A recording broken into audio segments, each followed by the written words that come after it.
sa atin lahat. Okay?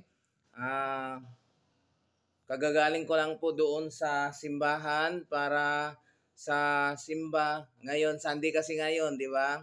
So, nagsimba ako pagkatapos pag-uwi ko. So, gigreet lang ako sa inyo ngayon. Sana pumunta din kayo sa simbahan at magsamba. Kasi alam nyo ngayon ay araw ito ng Sagrada sa Pamilya. Sacred Family of Jesus.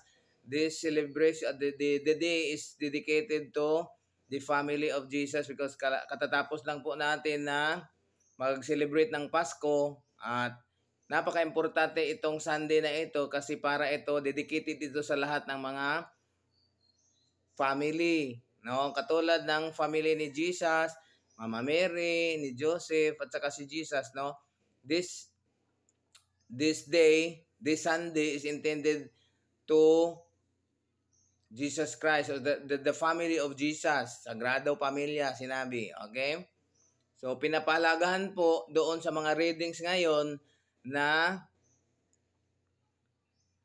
pagpapahalagahan yung mga bawat membro ng pamilya. Okay?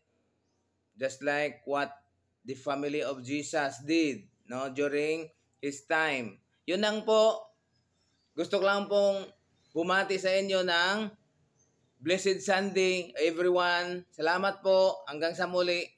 No? Baka mamaya, magla-live din ako mamayang gabi. Sana manood kayo. Salamat. Bye-bye.